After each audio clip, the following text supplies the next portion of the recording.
오늘 본문 앞에 있는 다니엘 2장 전반부 말씀을 보면 바벨론 왕 느부갓네살이 꿈을 꾸었는데 그 꿈의 내용을 읽고 바벨론의 모든 지혜자들을 불러 모아놓고 그 꿈의 내용을 알아내라고 하였습니다. 바벨론의 지혜자들이 할 수 없다고 하니까 바벨론 왕은 지혜자들을 다 죽이라고 명령을 내렸습니다. 이에 다니엘과 그의 세 친구들도 함께 죽을 위기에 처했습니다. 이러한 때 다니엘이 왕에게 가서 시간을 좀 달라고 부탁하고 그의 세 친구들과 함께 하나님께 기도했습니다. 그리고 하나님께서 그 기도에 응답하시고 다니엘에게 그 꿈을 풀어줄 수 있는 능력을 주셨습니다. 오늘 본문은 다니엘이 그 느부갓네살 왕이 꾼 그 꿈의 내용과 또 그 의미를 알려주는 이야기입니다. 25절부터 26절 말씀을 보면 이제 다니엘이 왕궁으로 들어가서 느부갓네살 왕을 만나는 모습입니다.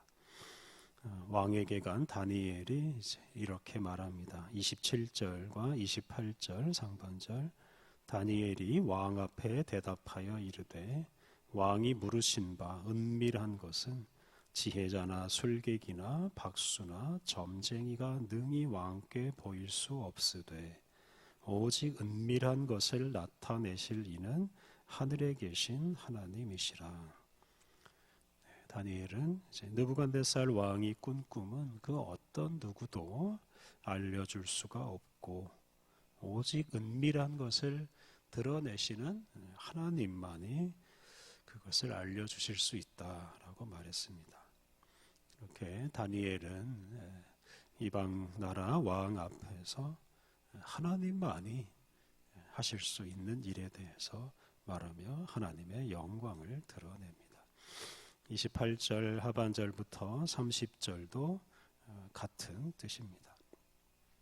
하나님께서 바벨론 왕에게 장래일을 알게 하시기 위해서 바벨론 왕에게 꿈을 꾸도록 했고, 그래서 하나님께서 이제 그 꿈을 알려주신다라고 말씀하십니다.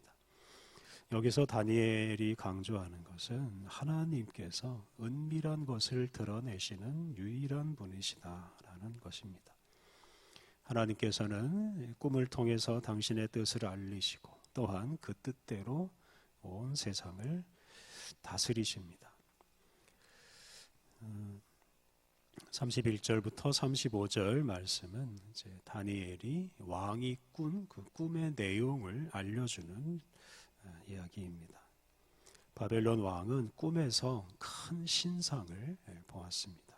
그런데 그 신상의 머리는 금으로 되어 있었고 가슴과 팔은 은으로, 또 배와 넓적다리는 노수로,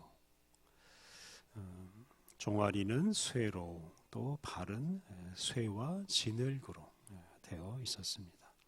그런데 갑자기 손대지 아니한 돌, 즉 다듬지 아니한 돌이 날아와서 그 신상의 발을 쳤습니다. 그러자 그 신상이 무너지고 또 다 가루가 돼서 사라져 버렸습니다.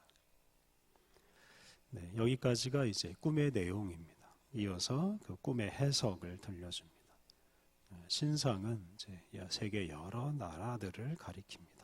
신상을 구성하는 금과 은과 놋과 쇠와 진흙, 이것이 바로 역사적으로 차례대로 등장할 나라들을 가리킵니다.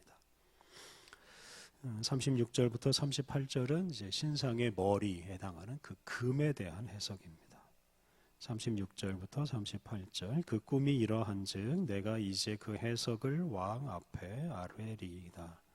왕이여 왕은 여러 왕들 중에 왕이시라. 하늘의 하나님이 나라와 권세와 능력과 영광을 왕에게 주셨고 사람들과 들짐승이 공중의 새들 어느 곳에 있는 것을 막론하고 그것들을 왕의 손에 넘기사 다 다스리게 하셨으니 왕은 곧 그 금머리니이다. 이 신상 중에서 맨 위에 금으로 되어 있는 머리 부분은 바로 이 바벨론 느부갓네살 왕을 가리킨다 라고 하였습니다. 그래서 하나님께서 느부갓네살에게 권세와 능력과 영광을 주셔서 나라를 다스릴 수 있게 하셨습니다. 그런데 그 나라가 영원한 것은 아닙니다. 그 나라를 이어서 또 다른 나라가 등장합니다. 39절, 40절 왕을 뒤이어 왕보다 못한 다른 나라가 일어날 것이요. 셋째로 또 놋 같은 나라가 일어나서 온 세계를 다스릴 것이며 넷째 나라는 강하기가 쇠 같으리니 쇠는 모든 물건을 부서뜨리고 이기는 것이라. 쇠가 모든 것을 부수는 것 같이 그 나라가 문 나라를 부서뜨리고 찌을 것이며. 바벨론에 이어서 이제 다른 나라가 등장합니다. 그래서 은으로 만들어진 이 가슴과 팔, 또 놋으로 만들어진 배와 넓적다리, 쇠로 만들어진 종아리, 이것은 이제 바벨론을 이어서 등장하는 여러 나라를 가리킵니다. 역사적으로 보면 바벨론을 이어서 메데, 바사, 또 그리스 이런 나라가 연달아 등장해서 세계를 지배합니다. 이것을 달리 말하면 이제 영원한 나라가 없습니다. 바벨론, 베데, 바사, 그리스 이런 나라가 연달아 등장하는데 또한 연달아 망하고 맙니다. 이렇게 하나님께서 나라를 세우기도 하시고 망하게도 하십니다. 41절부터 43절은 이제 그 네 번째로 등장한 나라, 이 그리스, 헬라 제국에 대한 긴 설명입니다. 이 다니엘서가 주로 읽힌 시대가 바로 이 헬라 시대, 이 그리스 시대이기 때문에 이에 대해서 길게 설명합니다.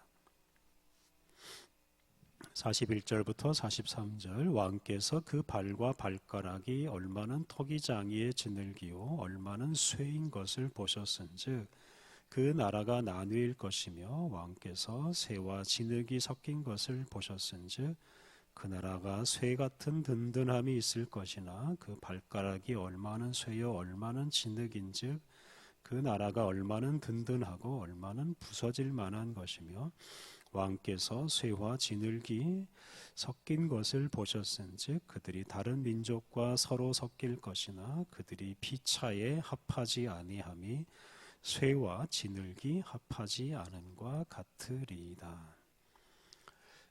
이 쇠 같은 이 그리스 제국이 나중에 분열될 것을 예고하는 말씀입니다.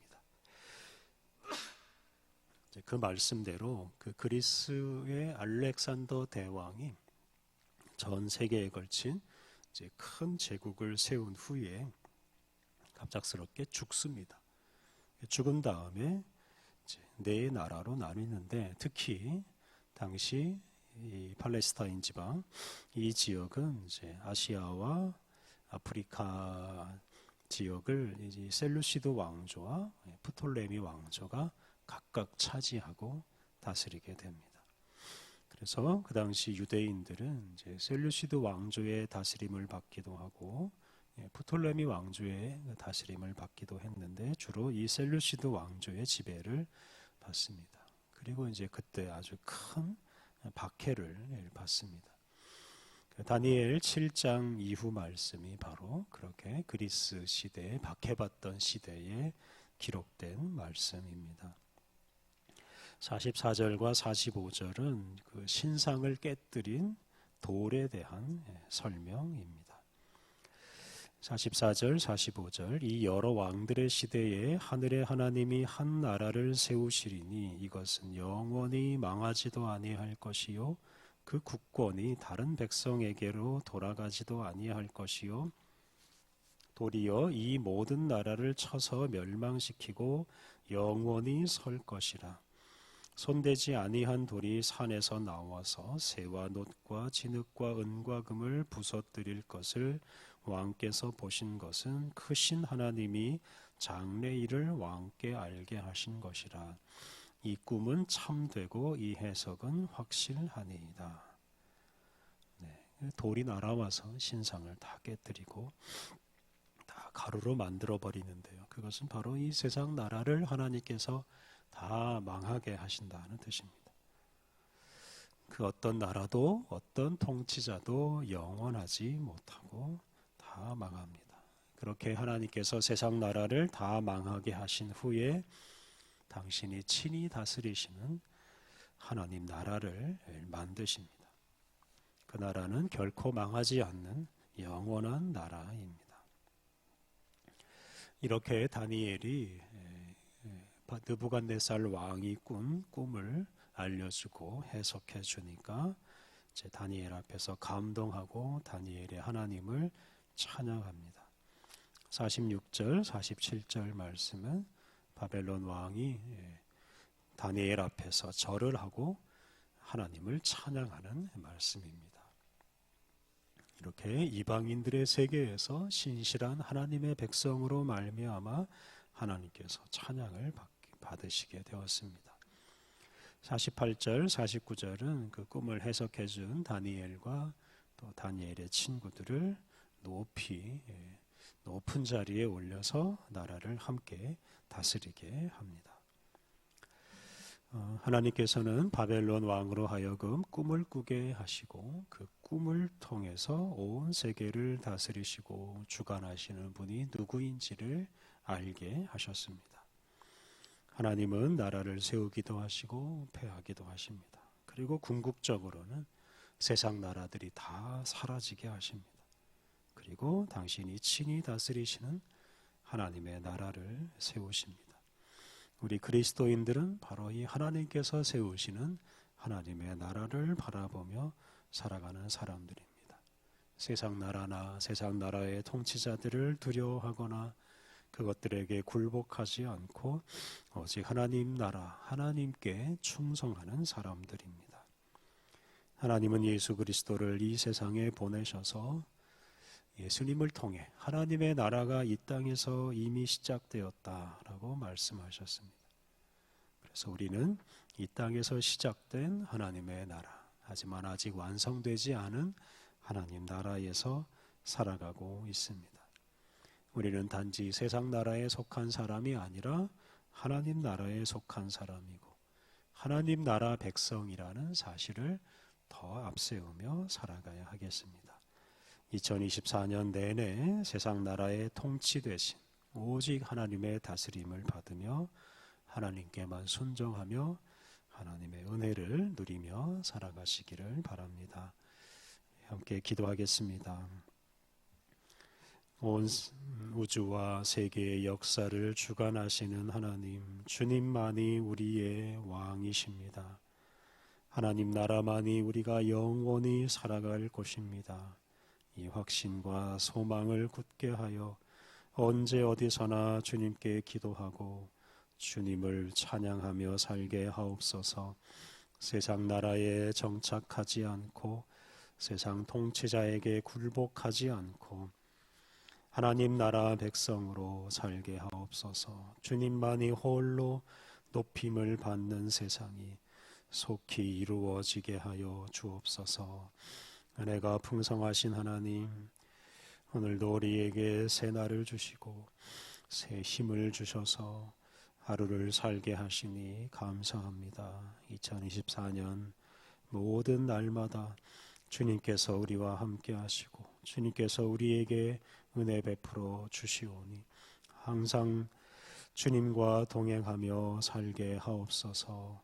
오늘 모든 일정도 주님께서 주관하여 주시고 우리를 통해 생명의 복음이 드러나게 하여 주옵소서.